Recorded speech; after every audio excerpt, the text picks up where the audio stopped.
Welcome to the Cheating Wife Stories channel. David Miller's fingers gripped the silver-framed wedding photo on his desk. His knuckles turned white with suppressed rage as 15 years of memories taunted him. Katie's auburn hair gleamed in the summer light, and her smile radiated joy and promise. All lies, he now knew. Every moment, every kiss, every whispered "I love you" was tainted by her betrayal. His construction empire demanded his full attention. The phone buzzed with another message from Mitch about the Henderson project sign-offs, but David ignored it while his mind replayed the warning signs.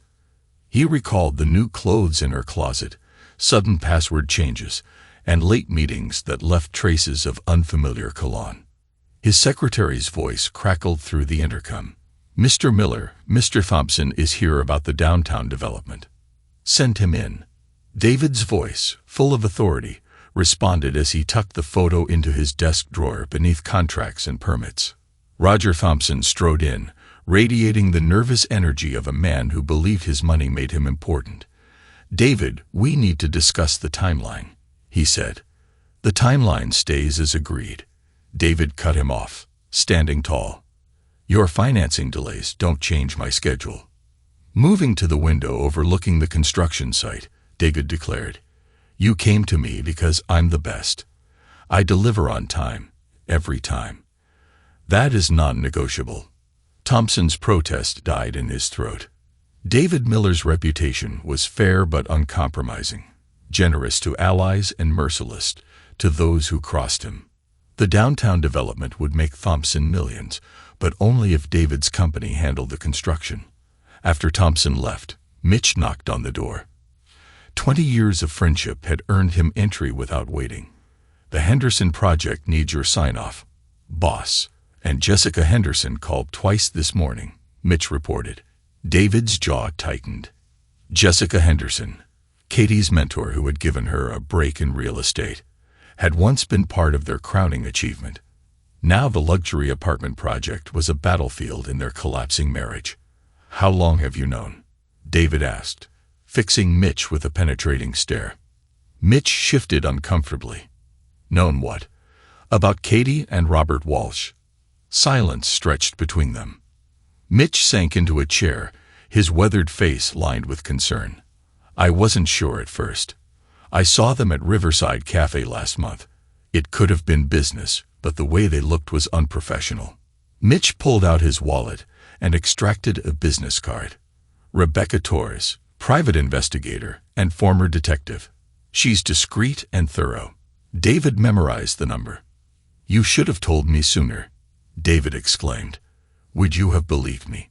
Mitch challenged.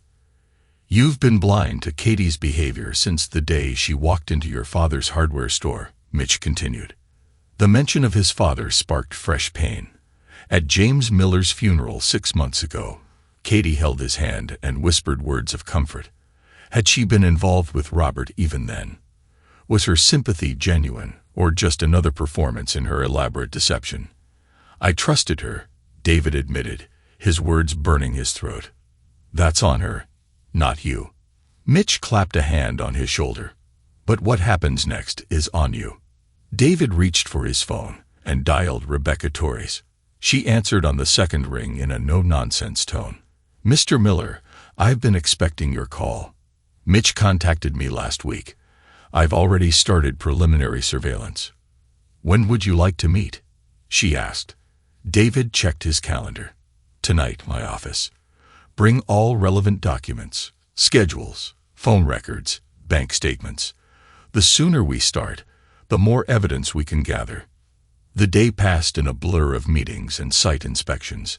David maintained his commanding presence, yet his mind churned with possibilities. Katie had always praised his attention to detail and meticulous planning. Rebecca's office, on the 3rd floor of a converted warehouse with no flashy signs, offered the discretion his situation required. She greeted him with a firm handshake, her dark eyes assessing him with professional detachment. "Tell me everything," she instructed. Opening a notebook, David recounted the changes in Katie's behavior, suspicious patterns, and growing distance. Rebecca took notes and asked clarifying questions. When he finished, she snapped the notebook shut decisively. I require at least 3 months of surveillance, phone records, email monitoring, and physical observation. My brother Michael handles the digital side. He's a former NSA agent who can access things legally that most cannot. It won't be cheap, David stated. Money's not an issue. Rebecca nodded, unsurprised. There's something else you should know. You are not the first husband to hire me because of Robert Walsh. He has a pattern of targeting successful real estate agents, usually married once. His affairs usually last 6 to 8 months before he moves on. David's hands curled into fists. You've investigated him before?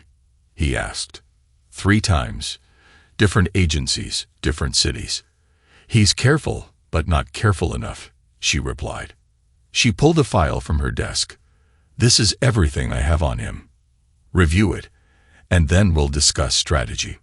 The file contained photographs, dates, and witness statements that revealed Robert Walsh's predatory pattern with nauseating clarity.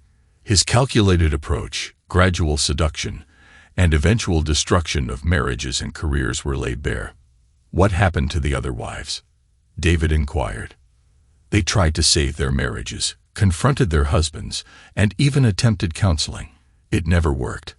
Walsh had already poisoned the well, Rebecca stated firmly. I won't make that mistake, David assured her. Good, because this isn't just about your marriage anymore. Preliminary digging suggests that Katie and Walsh are collaborating on deals behind their firms' backs, splitting commissions, and manipulating listings. Highly unethical, possibly illegal, Rebecca declared. David absorbed the information, his rage crystallizing into cold determination. Get me proof. All of it, he ordered. And I want them to feel secure, comfortable. Let them think they're getting away with it. Rebecca added. Understanding perfectly, Mr. Miller, she said with a cold smile. Sometimes the best revenge requires patience. Over the next several weeks, David maintained a careful facade. He attended business functions with Katie and played the role of a devoted husband. If she noticed anything amiss, she showed no sign.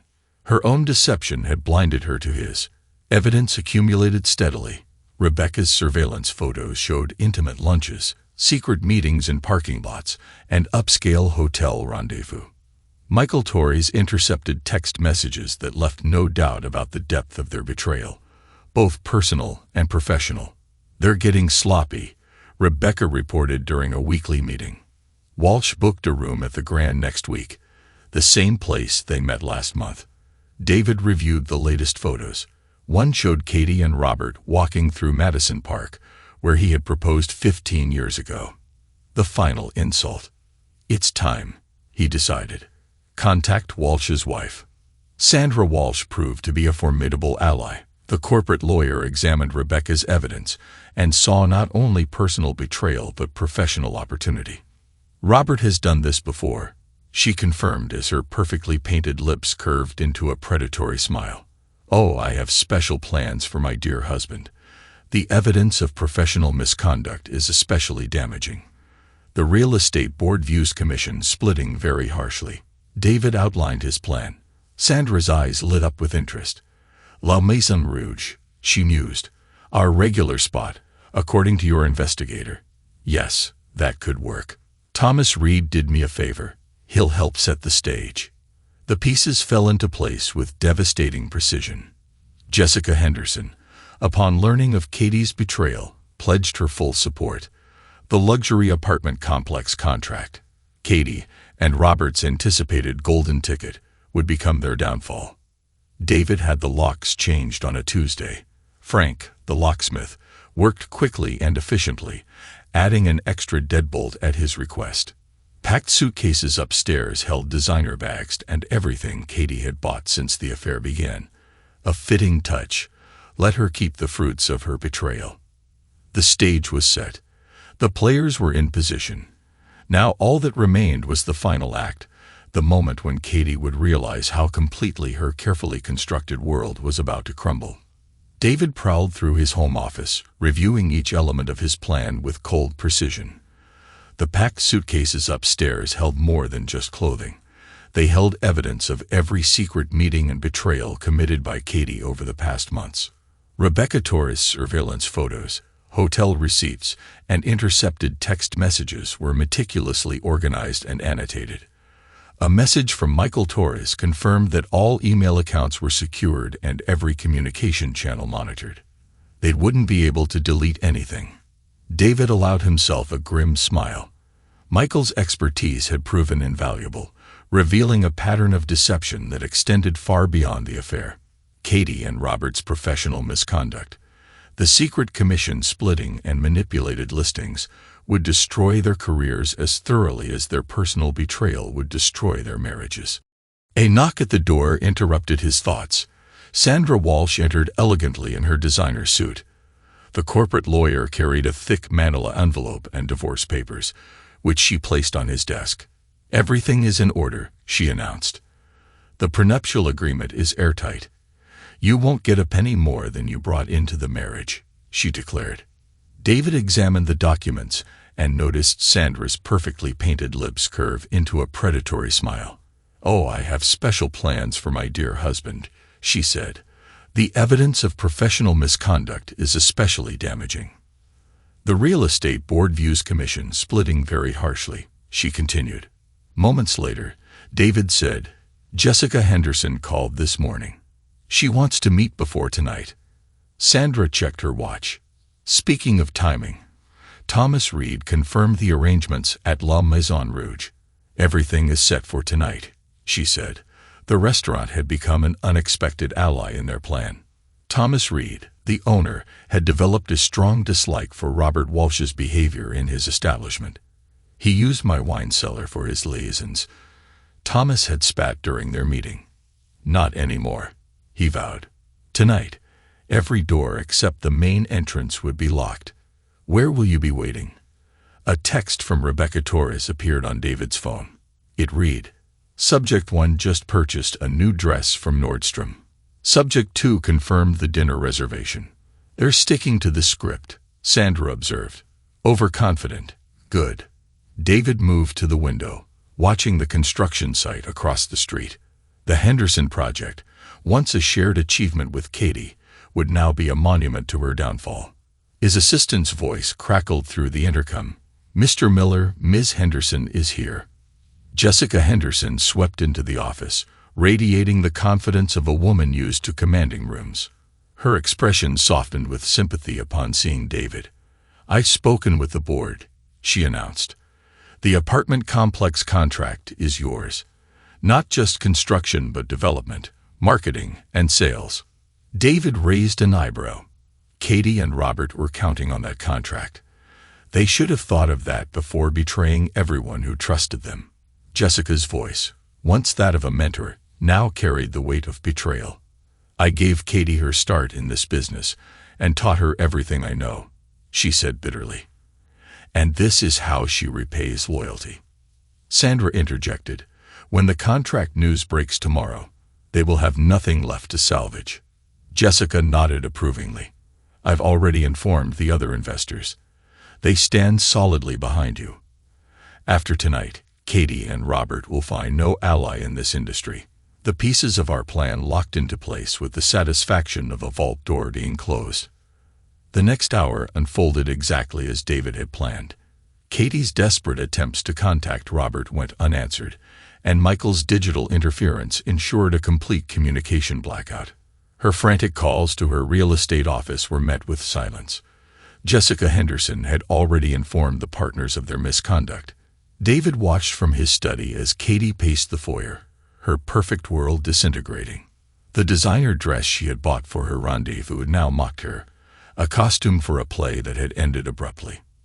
"The car is waiting," David informed her coldly. "Unless you prefer to explain yourself to the real estate board tomorrow," he warned. "I hear they're particularly interested in those commission splits you arranged with Robert." Outside, a black sedan idled, another piece of Rebecca's meticulous planning. Its driver, an associate of hers, ensured that Katie would reach La Maison Rouge exactly on schedule. At the door, Katie pleaded, "David, please." Her voice trembled. 15 years of marriage. Doesn't that mean anything? It meant everything. David retorted. Until you decided my father's funeral was a good time to start an affair with Robert. He added, I know about that too. Rebecca's timelines are flawless. The color drained from Katie's face as the depth of her betrayal was laid bare. Silenced, she grabbed the suitcases with trembling hands. What happens now? She whispered. Now you face the consequences of your choices, David declared. Sandra is eager to discuss your actions with her husband, he continued. Her exit from their home marked the end of 15 years of shared life. David watched through the window as she climbed into the waiting car, her designer suitcases loaded into the trunk. Rebecca's surveillance van followed discreetly. David's phone buzzed with updates from their co-conspirators. Subject en route. Everything ready. Sandra is in position. Thomas Reed. Digital lockdown complete. Michael Torres. David allowed himself a moment of grim satisfaction. Months of planning and maintaining his facade had led to this moment. Katie and Robert thought they were clever, but they never suspected the trap they had walked into. His phone rang. Jessica Henderson calling for an update. It's done, he reported. She's on her way to the restaurant. Jessica's satisfaction was clear. The board members are prepared for an emergency meeting, and their licenses won't survive this scandal. And the Henderson project. The contracts are being revised as we speak. By tomorrow, Miller Construction will control the entire development. A most successful evening's work. David walked through the house, noting how every room had become evidence of Katie's deception. The kitchen, once warm with dinner parties, now felt stripped of warmth. The living room was hollow with memories. Mitch texted, construction crews finished at the Henderson site. Need anything else tonight, boss?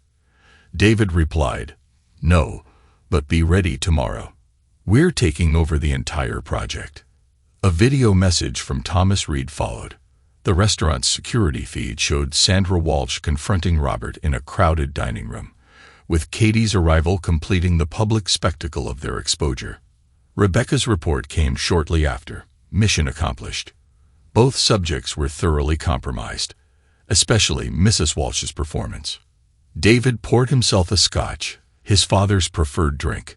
James Miller had always preached the importance of building with integrity. Katie's betrayal had not only destroyed their marriage, but also disrespected everything his father stood for. The final texts arrived in quick succession. All digital evidence forwarded to the real estate board, divorce papers filed, surveillance concluding with a full report tomorrow, and every detail secured. David stood at his office window, watching the city lights and the skeletal structure of the Henderson project rise against the skyline. No longer a symbol of shared success, it was now a monument to her downfall. Tomorrow, construction would continue under his sole direction. The empire he built would grow stronger while Katie and Robert's world of lies crumbled to dust. His phone buzzed one last time. A message from Katie. You've destroyed everything. David typed back, you did that yourself. He then deleted her number and turned off his phone, concluding Act 1 of their story. Katie's betrayal had taught him that trust, once broken, could never be repaired. But power, properly wielded, could reshape the world. The Henderson project dominated the skyline, its steel beams rising like a monument to broken trust. David Miller stood at the construction site's entrance, watching the crew position massive support columns. 6 weeks had passed since that night at La Maison Rouge, yet the satisfaction of revenge burned as brightly as a settling torch. Morning, boss, Mitch called out as he approached with 2 coffee cups. You're here early again. David accepted the coffee without turning. Updates. The foundation is solid, and the east wing is ahead of schedule, he reported. Mitch paused. But that's not why you're here at this hour. The work matters, yet you're pushing too hard. He lowered his voice amid the construction noise. When was the last time you slept more than 4 hours? Mitch asked. David's grip tightened on the cup. I don't need a nursemaid, Mitch. You need a friend who tells you the truth, he replied. Mitch continued. You're here before dawn. Leave after dark. The crew is starting to talk. Let them talk. They're worried about you. Hell, I'm worried about you. Mitch looked him in the eye. Katie's gone. You won. But you're acting as if you're still fighting a war that's already over. David's voice carried a dangerous edge. Before David could respond, Jessica Henderson's Mercedes pulled into the construction site. She emerged in an impeccably tailored suit, commanding attention amid the industrial chaos. Approaching David with purposeful strides, she said, "We need to discuss the penthouse specifications, and I brought someone you should meet." A second woman, tall and professional, exited the Mercedes. Jessica introduced her. Amanda Pierce, the designer I mentioned. She's transformed half the luxury properties in the city. David assessed Amanda with a practiced eye. Her portfolio revealed innovative vision, and her steady gaze impressed him. "Mr. Miller, I've studied your work. You understand structure, not just buildings, but spaces that shape lives," Amanda said, extending her hand. "I'd like to show you how we can elevate that vision," she added. David replied, "My office." She nodded crisply. "I'll bring the renderings," and returned to the Mercedes. Jessica lingered. "She's the best in the business," she said, glancing meaningfully at David. "She's nothing like Katie." David's expression hardened. "Katie is irrelevant." "Is she?" Jessica asked softly. "You're here at dawn, driving yourself and your crew to exhaustion.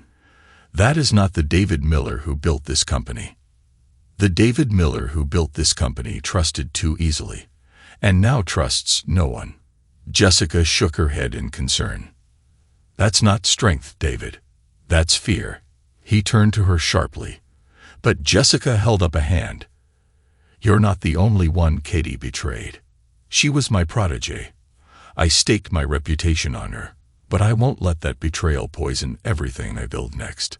"Is that why you brought Amanda Pierce here?" "I brought her because she's brilliant at what she does, and because the Henderson project deserves the best." Jessica straightened her jacket. "What you do with that opportunity is your choice." She departed, leaving David to contemplate the rising structure before him. Mitch remained silent, understanding his friend needed space. David's phone buzzed with a message from Rebecca Torres, requesting a meeting and new information about Walsh. The investigator's office was stark and professional. Rebecca sat behind her desk with a fresh file open before her. "Robert Walsh is getting desperate," she reported without preamble.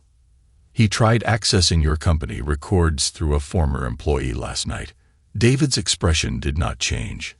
"Name: James Chun, junior accountant you fired last year." Rebecca slid a surveillance photo across the desk. "Walsh offered him $10,000 for password access. Chun accepted." "No, he came to us instead." Rebecca's smile held professional satisfaction. She said he preferred a clear conscience over quick cash. Walsh did not take the rejection well. David absorbed the information, his mind already calculating responses. "Increased surveillance. I want to know everyone Walsh contacts." "Already done," came the reply. "Michael is monitoring his digital footprint." Rebecca hesitated. "There's more. Katie's been making calls." "To whom?" "Your father's old customers, suppliers, anyone connected to Miller Construction's early days." Her voice softened slightly as she sought leverage. David laughed with no humor. "She won't find any. My father ran a clean business. It's not about finding real dirt." Rebecca leaned forward. "It's about creating doubt and planting seeds of suspicion. Walsh is teaching her his tricks. Then they'll learn what happens to those who try to harm what my father built." David stood. "Keep watching. Record everything, David." Her use of his first name made him pause. "Be careful. Desperate people are unpredictable." He left without responding, his mind already formulating plans. The Henderson project would be his masterpiece, not just a building, but a statement. Each floor and luxury apartment would stand as a testament to what happens when you betray David Miller. Back at the construction site, Amanda Pierce waited with her designs. The conference room table was covered with sophisticated renderings and material samples. The penthouses need statement pieces, she explained, gesturing to a striking design. Not just luxury, but innovation. David studied the renderings, noting the attention to detail and subtle integration of form and function. These would add 30% to the budget and triple the return on investment. Amanda met his gaze steadily. Amanda's voice carried quiet confidence. "Why this project?" "Because it matters," she said while pointing to a sample of Italian marble with unique veining. "This design is not just luxury. It is innovation that creates a new standard." She stepped closer, pointing to specific design elements. "This isn't just another luxury building. It's a statement about rising above and creating something extraordinary from betrayal." He looked at her sharply. "Yes, I know about Katie. This industry runs on gossip," he said. Amanda's expression remained professional. "But I'm here because you build things that last, Mr. Miller." The discussion then extended into technical specifications and design philosophies. Amanda's expertise impressed him. "I'll consider the proposals," he said finally. Amanda gathered her materials. "Consider this. The Henderson project will be your defining statement. Make it one worth remembering." After she left, David received another update from Rebecca. Walsh was spotted meeting with former Henderson project contractors, trying to gather information about construction standards. A cold rage settled over him. Walsh wasn't just trying to harm his business. He was attacking his father's legacy. The response would have to be decisive. He opened his laptop and accessed the files Michael Torres had compiled. Each document, transaction, and communication between Katie and Walsh had been meticulously recorded. Their desperation made them sloppy. David picked up his phone and dialed Jessica Henderson. "Approve the design changes," he said when she answered. Jessica's smile came through her voice. "Amanda Pierce convinced you. She understands what this project means." "Yes, she does," David replied. Jessica added, "Let her help, not just with designs. She's built something remarkable from her own setbacks." "I don't need," David began. "You need allies who understand the long game," Jessica interrupted. "Amanda does. Don't let Katie and Walsh's betrayal blind you to new opportunities." David ended the call and turned to watch the construction through his office window. The Henderson project rose steadily, each beam a part of his calculated response to betrayal. His phone buzzed again. Mitch requested approval for additional crews to handle the enhanced designs, and David authorized the expenses without hesitation. The project would become his masterpiece of revenge, a monument to what happens when you cross David Miller. The sun climbed higher as he remained at his desk, reviewing proposals and making calls. The work consumed him, pushing away thoughts of empty houses and broken trust. Here, surrounded by plans and contracts, he focused on building something stronger than betrayal. Amanda Pierce's proposal transformed the Miller construction offices within weeks. The sleek conference room buzzed with energy as she presented her vision for a merged company to David's executive team. "The market demands innovation," she explained, commanding attention effortlessly. David observed from the head of the table as his team leaned forward, engaged by her confidence and clarity. Miller and Pierce developments won't just build luxury properties, they will create complete lifestyle experiences. Her design firm's portfolio showed consistent growth and a prestigious client list. "Questions?"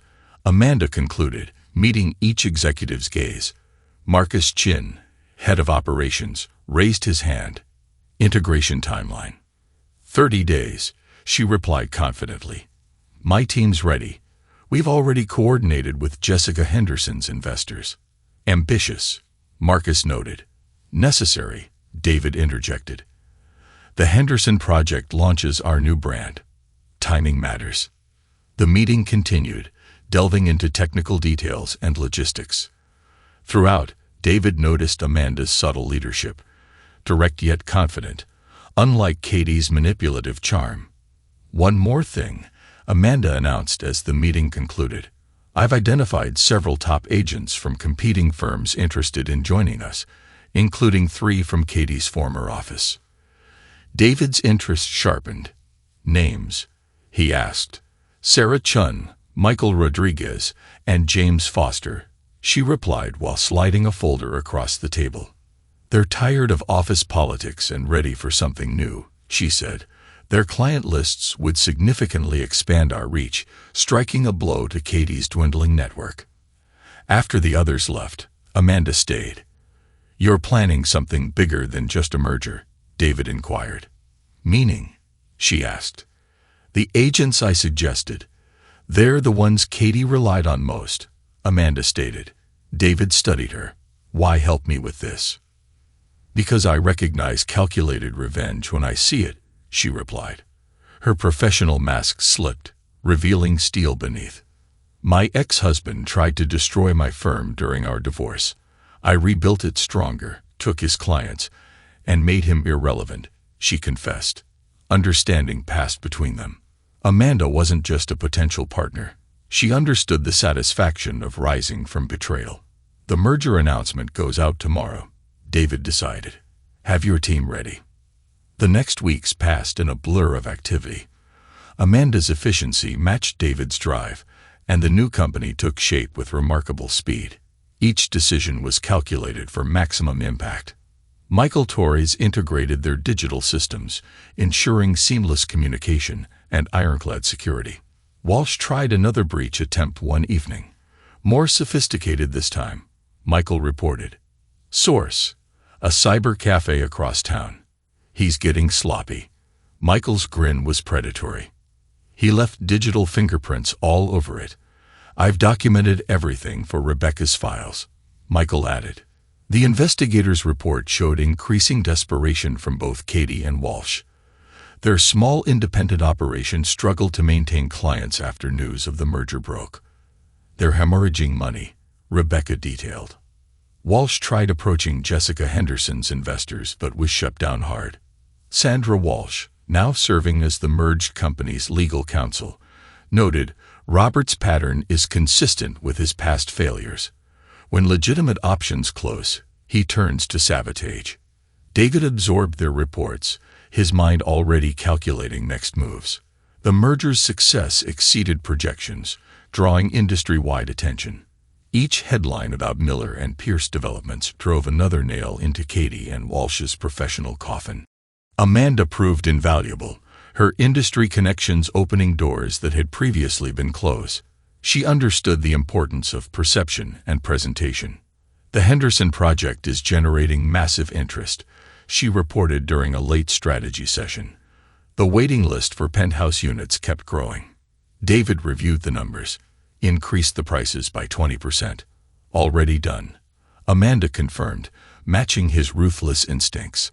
I also leaked details about our sustainable luxury features to the press, she added. The contrast with standard developments was striking. Amanda's presence made the office feel alive again, filled with purpose beyond revenge. She challenged his ideas, pushed for innovation, and demanded excellence. You're different now, Mitch observed one day as he watched Amanda coordinate with the construction crews. Less consumed, he asked carefully. David did not respond. Later that night, while reviewing project files in his office, he acknowledged the truth in Mitch's words. The anger still burned, but it had evolved into a determination to build something unprecedented. Robert Walsh's desperation manifested in increasingly bold attempts to undermine Miller and Pierce developments. Rumors circulated about the construction standards at the Henderson project, whispered insinuations of cut corners and compromised safety. He's getting reckless, Rebecca Torres warned during an emergency meeting. My sources say he's approaching building inspectors to find weak points, she said. David remained outwardly calm, but his voice carried lethal intent. Evidence. Michael intercepted emails, and Rebecca passed her tablet along. He's promising kickbacks for any violations he can find. A stupid mistake that left a digital trail, she reported. Amanda studied the emails. This is good, she said. Good, Mitch questioned. He's crossed a line. Amanda's smile was cold. Attempting to bribe officials is not just unethical. It's illegal. David nodded. Sandra? He asked. She's already preparing the documentation, their legal counsel confirmed. The real estate board takes these allegations very seriously. Given his past misconduct, the counterattack took shape with precision. Jessica Henderson stepped forward, publicly praising the Henderson Project's exceptional standards. Her reputation carried weight, drawing attention to Walsh's desperate accusations. We need to handle this definitively, Amanda argued during a strategy session. Not just defend, but destroy, she insisted. David regarded her with newfound appreciation. Suggestions, he prompted. Thomas Reed's security footage came up. Amanda leaned forward, her eyes intense. Show Walsh's pattern with other women at La Maison Rouge. Create doubt about everything he says. The plan expanded with input from their allies. Michael Torres traced Walsh's digital harassment campaign, while Sandra compiled documentation of his past violations. Rebecca's surveillance revealed increasingly erratic behavior. He's unraveling, she reported. He had started drinking during the day. Katie was trying to handle clients alone, but she was losing them fast. David watched as their reputations crumbled with cold satisfaction. The Henderson Project rose steadily, each floor a monument to his response to betrayal. Walsh's desperate accusations fell flat against the reality of Miller and Pierce's success. There's more, Amanda announced one evening as she brought fresh intelligence. Remember those agents we hired from Katie's old firm? They'd been sharing stories about Walsh's pattern of workplace manipulation going back years. The information was devastating.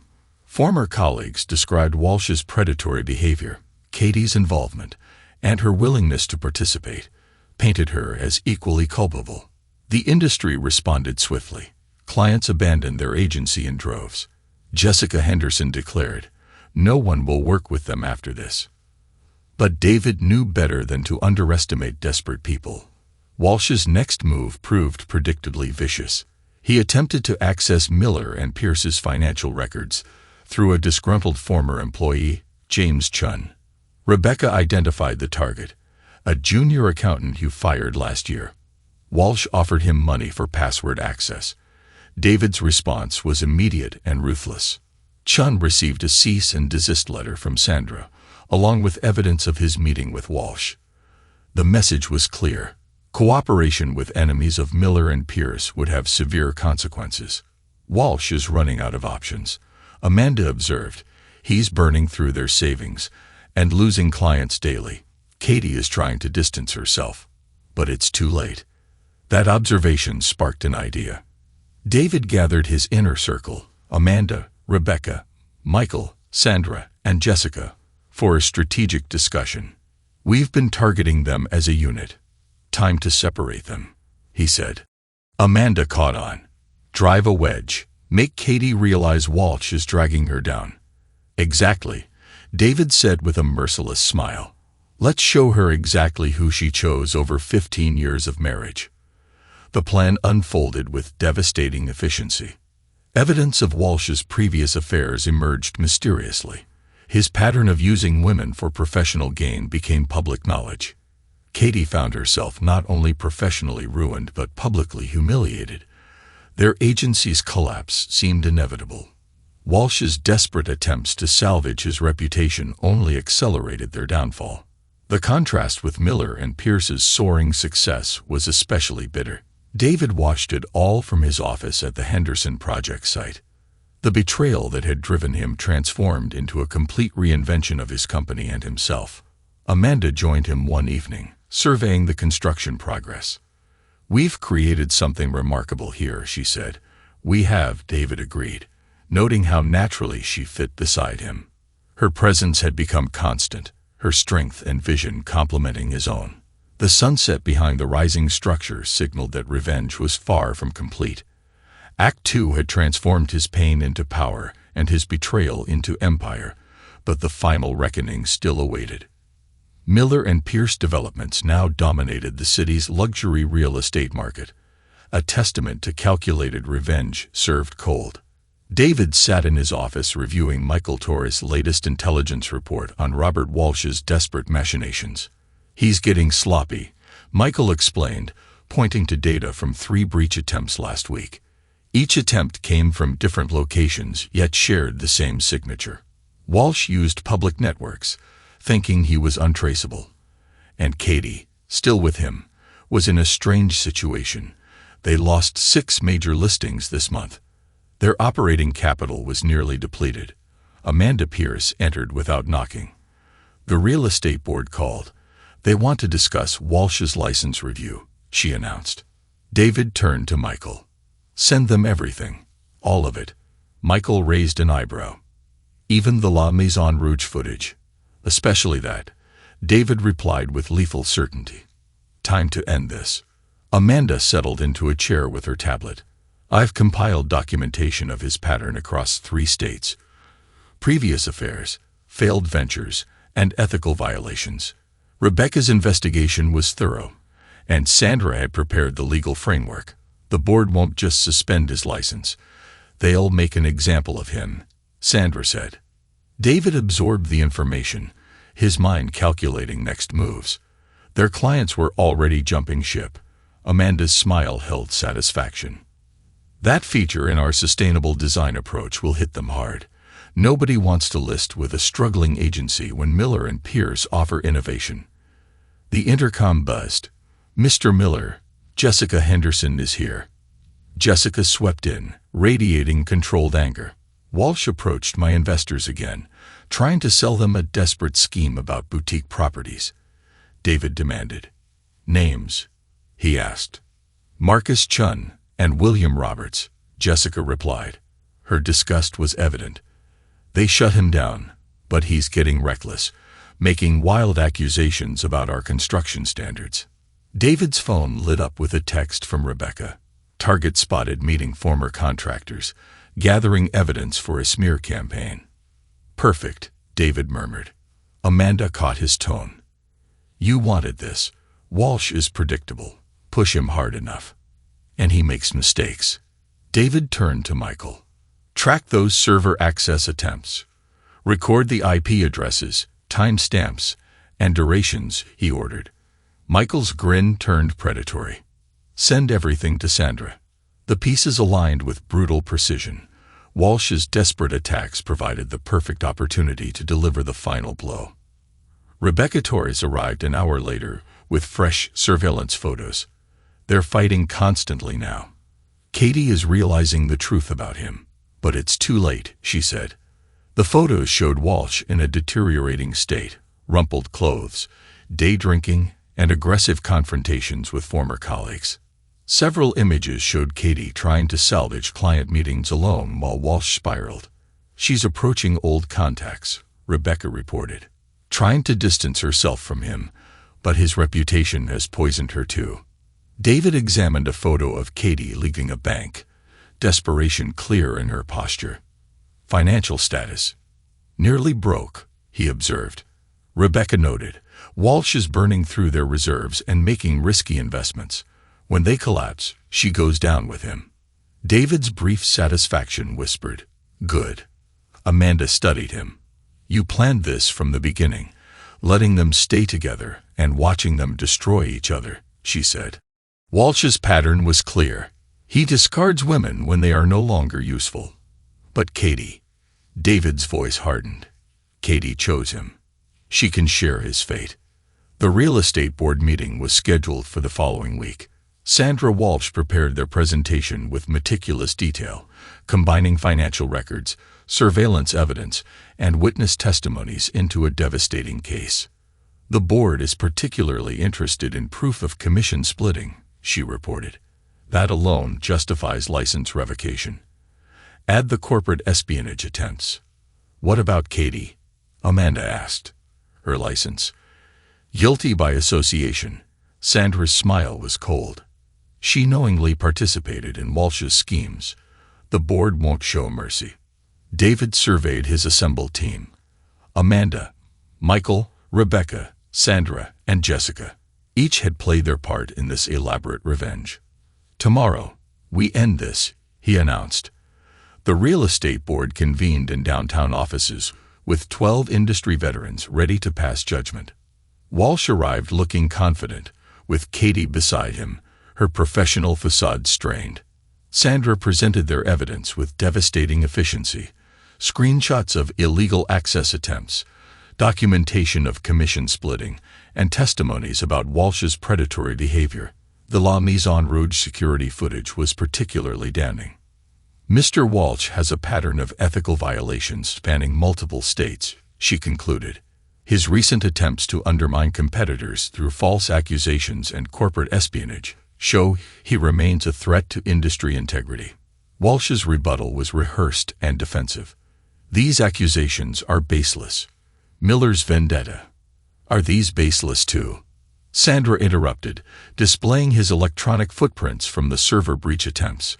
Your digital signature is quite distinctive, Mr. Walsh. Katie sat silently, watching her future crumble. When Walsh attempted to blame her for the commission splitting, she finally broke down. It was his idea, she blurted.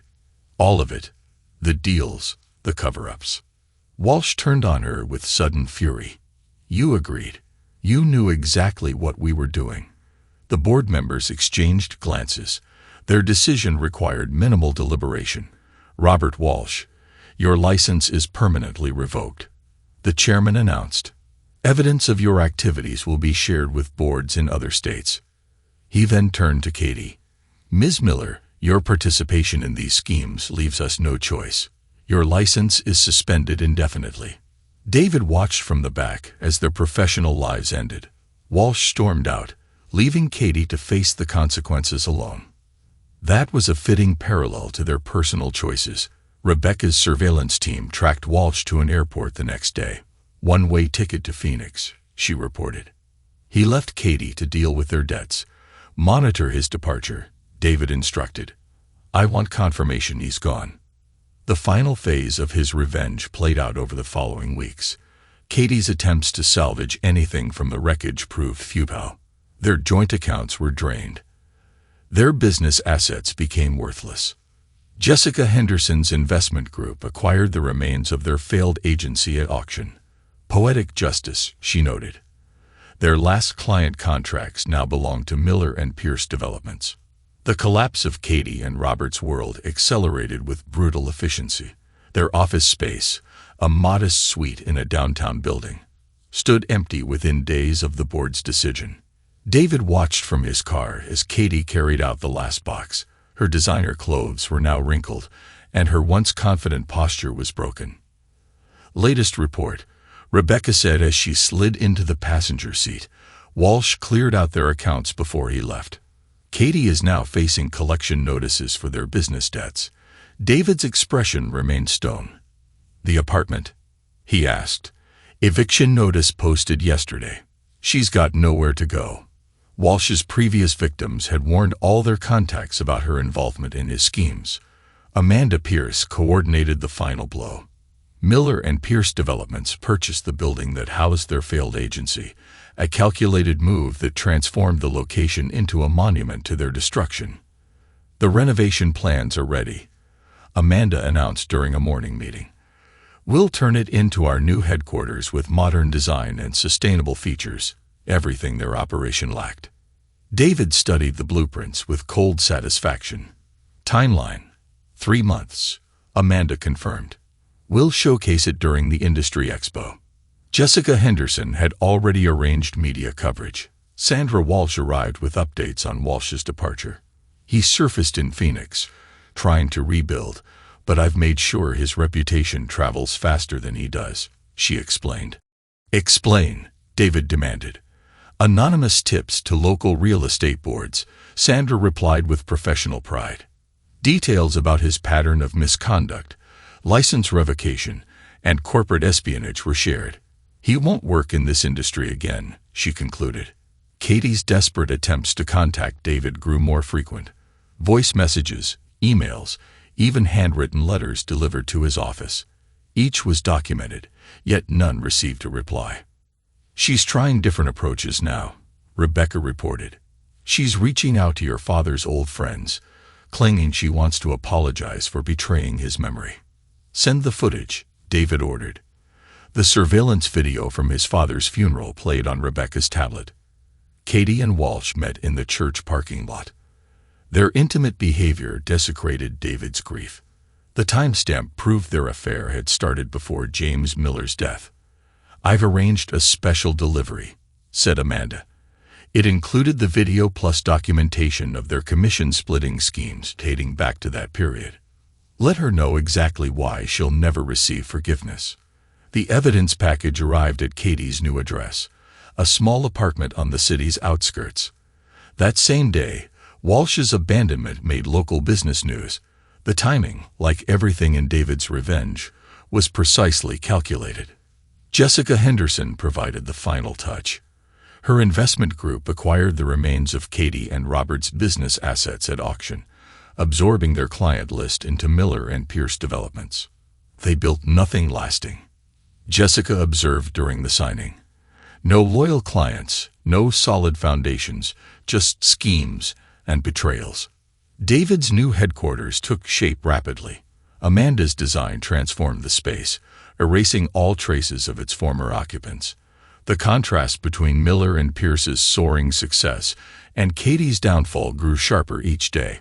"We should celebrate properly," Amanda suggested. "Make it a statement."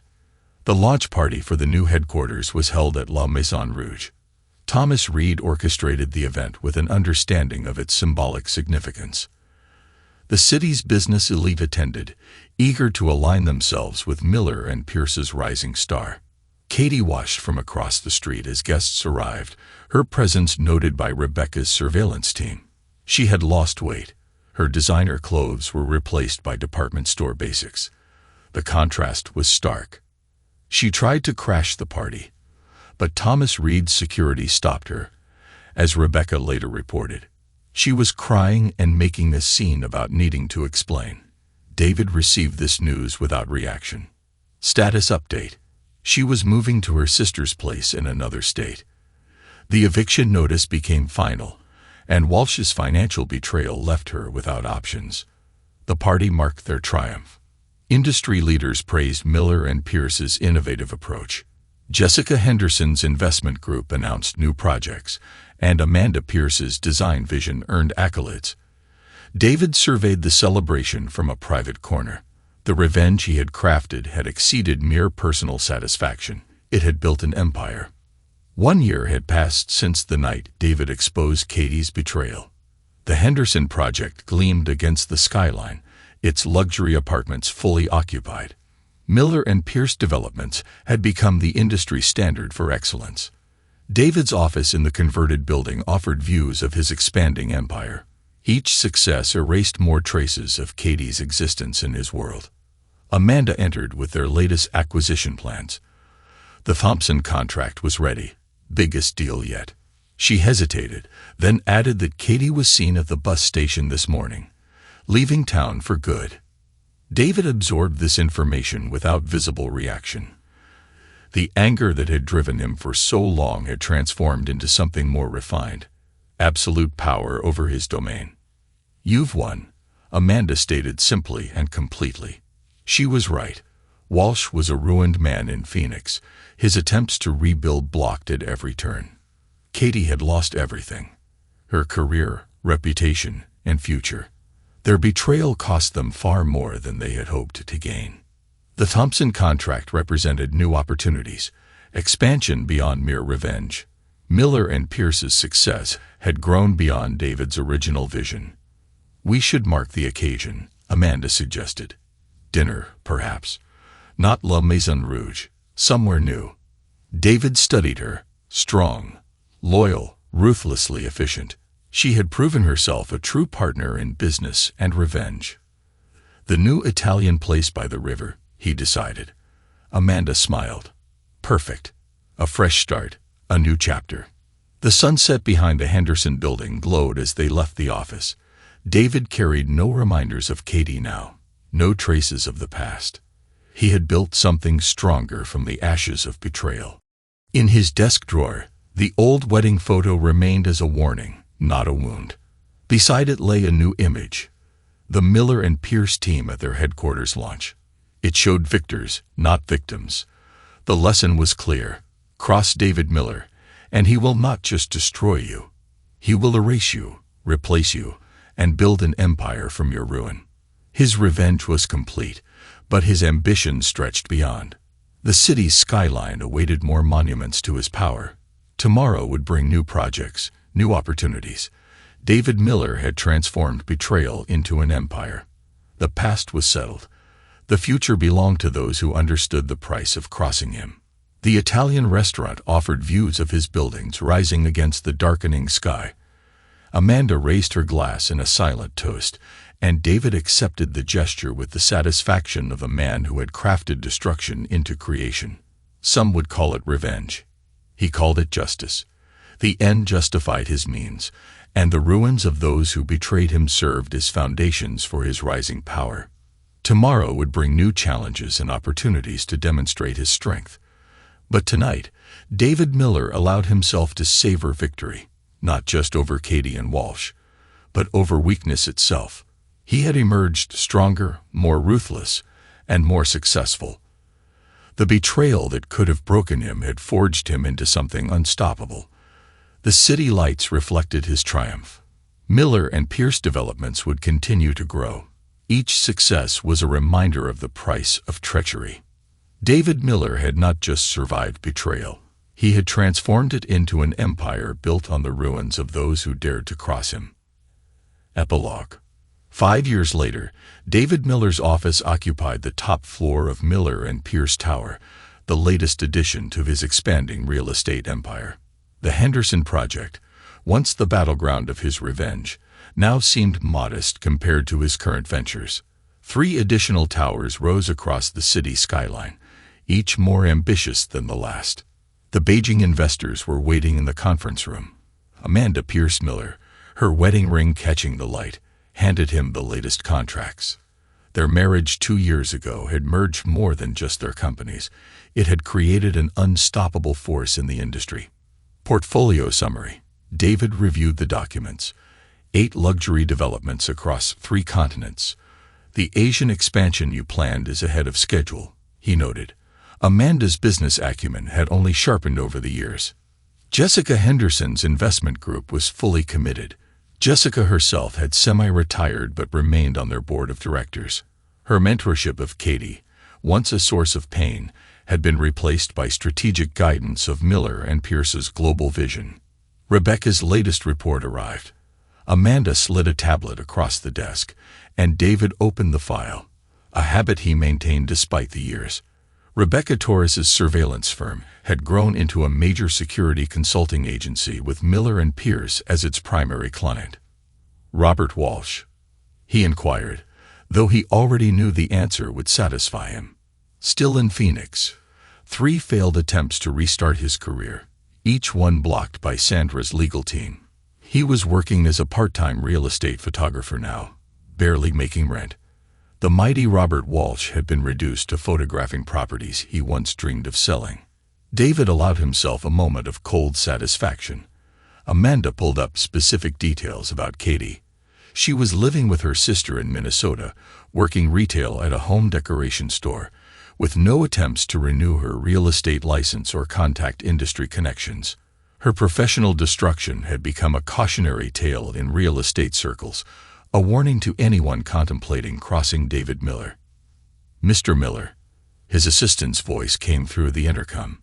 Michael Torres is here with the quarterly security briefing. Michael entered, now heading a cybersecurity division that protected more than just Miller and Pierce. His reputation for digital warfare had made him the go-to expert for corporations facing electronic threats. The new security protocols are active, he reported, showing detailed analytics. We've blocked 16 attempted breaches this quarter, traced back to competitors trying to access our development plans. David nodded approvingly.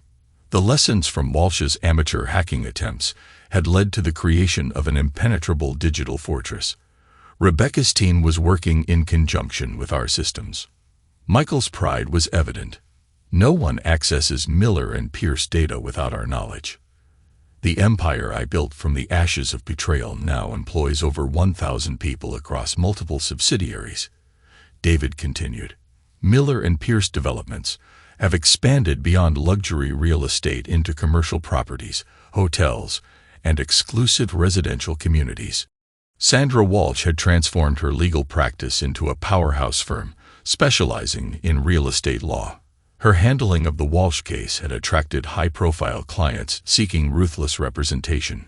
She now headed Miller and Pierce's legal department, ensuring their operations remained unassailable. Amanda, the LA expansion plans are ready for review, she noted, pulling up architectural renderings. The sustainable luxury features you insisted on have attracted significant presale interest. Their business model had evolved far beyond my original construction company. Each Miller and Pierce property incorporated cutting-edge sustainable technology, Amanda's innovative designs, and unparalleled security systems. Thomas Reed called. Amanda added, La Maison Rouge's anniversary gala is next month. The restaurant had prospered alongside Miller and Pierce. Thomas had expanded to 3 locations, each a testament to his loyalty during my campaign of revenge.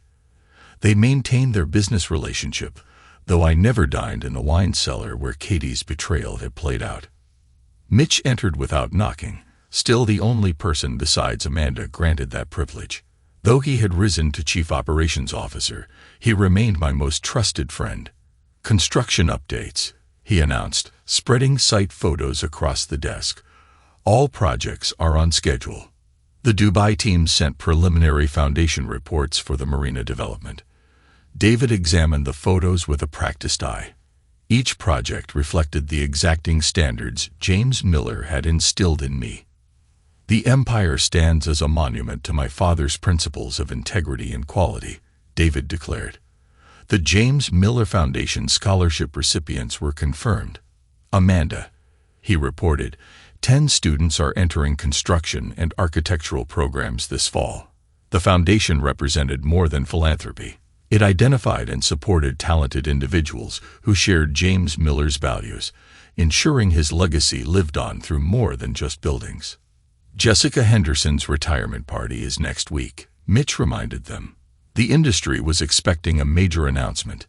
David nodded. They would reveal Miller and Pierce's most ambitious project yet, a sustainable luxury community that would redefine urban living. The development would rise on land that once housed Katie and Walsh's failed agency, a final transformation of betrayal into triumph. Rebecca Torres arrived later that afternoon, her security firm's success evident in her confident bearing. Quarterly surveillance summary, she began, activating a secure presentation screen. The report detailed more than updates on Katie and Walsh. Rebecca's team monitored potential threats, competitors, and industry trends. Their intelligence had helped Miller and Pierce stay ahead of market shifts and corporate espionage attempts. Walsh made one last attempt to re-enter real estate, she reported. He tried applying for an assistant position at a small agency in Scottsdale. Sandra's contacts ensured they knew his history. Katie's status remains unchanged, Rebecca continued. The home decoration store promoted her to shift supervisor last month. She's dating a local mechanic and lives in a rented duplex. No indication she's considering returning to real estate. David absorbed these details with detachment. The anger that had driven my revenge had long since cooled into an unshakable determination to maintain our empire's supremacy.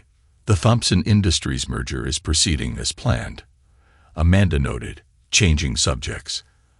Our real estate holdings will integrate smoothly with our Asian expansion. The merger would make Miller and Pierce the largest luxury real estate developer in the Pacific Rim. Each successful deal moved us further from the personal drama that sparked our creation. Yet I remain vigilant. My standards and my intolerance for betrayal remained unchanged. Security protocols, I asked Michael. They are already being implemented in our networks. Full integration within 60 days, he replied. Michael's team had developed a reputation for swift, thorough digital takeovers. No vulnerabilities will survive the merger, he added. The afternoon brought a visit from a potential client, a Saudi prince seeking to develop exclusive properties in Dubai. David watched as Amanda handled the presentation with practiced grace. "Your reputation precedes you, Mr. Miller," the prince commented. "They say crossing you is unwise." David's smile held no warmth. "They say many things. All true, I suspect," he replied. The prince gestured to the architectural renderings. "I appreciate men who protect what's theirs. It speaks to strength of character." The meeting concluded with signed contracts worth billions. Miller and Pierce's reputation for excellence and retribution had spread far beyond our original territory. Evening found David and Amanda at their penthouse reviewing plans for their next project. Our personal life maintained the same efficient partnership as our business dealings. No betrayal would ever breach our walls. Katie tried contacting Jessica. Amanda mentioned reading Rebecca's latest update. She wanted to apologize, perhaps seek help returning to the industry. Jessica's response was, "None required." The message never reached her. Amanda's tone held satisfaction. "Our systems intercepted it automatically," she said. "Our digital fortress extended beyond corporate security. Anyone from our past seeking to reestablish contact faced automated barriers. The lessons of betrayal were built into the very foundation of our empire." The Berlin Development Group confirmed tomorrow's meeting. Amanda noted as she changed subjects. "Our sustainable luxury proposal aligns with our expansion goals." I nodded, studying the city lights below. Each gleaming tower represented another victory, a step beyond the revenge that launched our empire. Yet I maintained the same ruthless standards and intolerance for betrayal.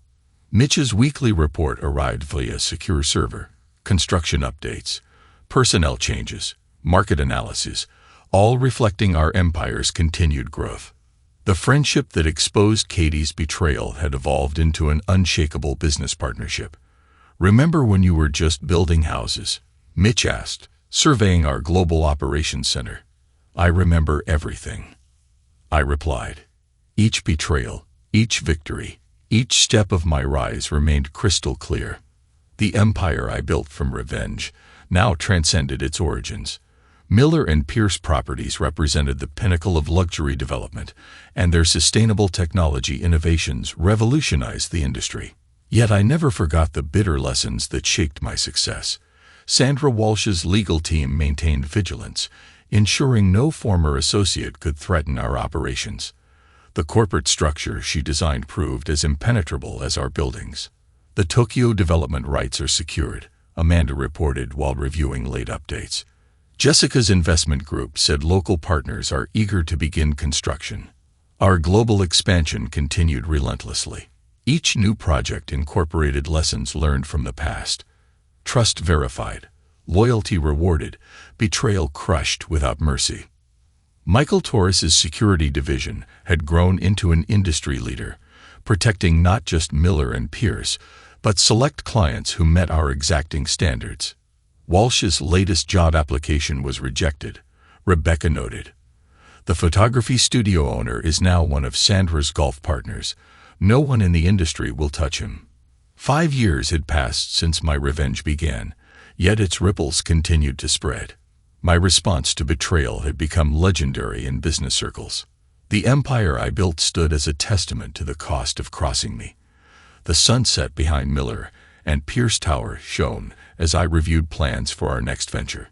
The anger that drove me had transformed into absolute conviction in my methods and standards. Amanda Pierce Miller shared that conviction. Our marriage had merged complementary strengths into an unstoppable force. She understood, as few did, the importance of maintaining our fortress against betrayal. The empire grew, but its core remained rooted in bitter lessons learned. Trust earned, never freely given. Loyalty rewarded, betrayal destroyed. Success built from the ashes of those who dared cross me. In my private office safe, I kept 2 photos. The old wedding picture with Katie served as a reminder of betrayal's cost. Beside it, a current photo showed the Miller and Pierce executive team, trusted allies who had helped build an empire on the ruins of broken trust. The lesson endured. Cross David Miller, and he will not just destroy you. He will erase you, replace you, and build something greater from your destruction. The empire stands as proof of my method's success. 5 years transformed revenge into legacy. Miller and Pierce developments reshaped skylines across continents. Yet, I remain vigilant. My standards and my intolerance for betrayal remain unchanged. The empire will continue growing, but its core remains unshakable. Trust verified, loyalty rewarded, betrayal crushed without mercy or forgiveness. I have built more than buildings. I have created a monument to the price of betrayal. An empire forged in the fires of revenge and tempered by ruthless determination. The future stretches before us, filled with new projects and possibilities, but the bitter lessons of the past will forever guard against weakness, ensuring the empire's foundation remains unshakable. In the end, I had not just survived betrayal. I transformed it into an empire that stands as an eternal warning. Cross me at your peril, for my revenge will echo through generations. Thanks to everyone who took the time to listen to today's stories. If you enjoyed it, please consider liking and subscribing if you haven't already. Feel free to share your thoughts on the events in the comments below. Take care.